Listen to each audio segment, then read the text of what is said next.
Jean 8. 1 à 11. Jean chapitre 8 versets 1 à 11 rapporte l'un des épisodes les plus connus et les plus percutants du ministère de Jésus, impliquant la femme adultère.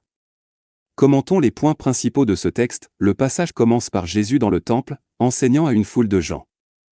Les scribes et les pharisiens, connus pour leur stricte observance de la loi, amènent une femme surprise en adultère. Ils placent la femme devant Jésus et prétendent que, selon la loi de Moïse, elle devrait être lapidée.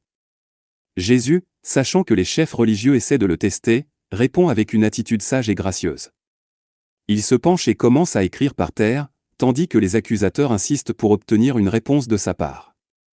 Alors Jésus se lève et fait une déclaration puissante, « Celui qui est sans péché parmi vous, qu'il soit le premier à lui jeter une pierre. »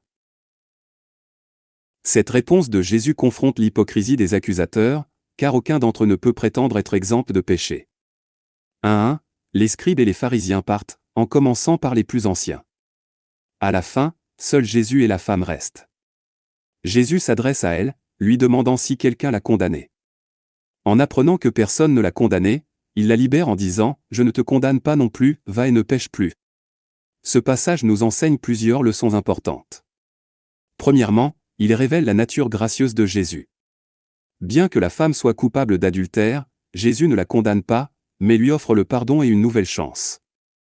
Il fait preuve de compassion, d'amour et de miséricorde, nous montrant le caractère de Dieu, qui cherche à restaurer et à transformer des vies. Deuxièmement, ce passage nous rappelle notre propre condition de pécheur. Jésus défie les accusateurs d'évaluer leur propre cœur et péché avant de pointer du doigt les autres.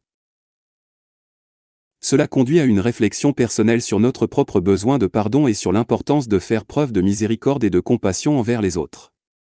De plus, cet épisode nous montre l'importance de se repentir et de changer nos vies. Jésus demande à la femme de ne plus pécher, soulignant que le pardon est lié à une véritable transformation et à l'abandon du péché. En fin de compte, cette histoire nous met au défi d'examiner notre propre attitude envers les autres. Jésus nous enseigne à ne pas juger et condamner rapidement, mais à faire preuve de compassion, de pardon et de grâce. Nous devrions suivre l'exemple de Jésus en traitant les erreurs et les péchés des autres, en recherchant la réconciliation et le bien-être spirituel des gens.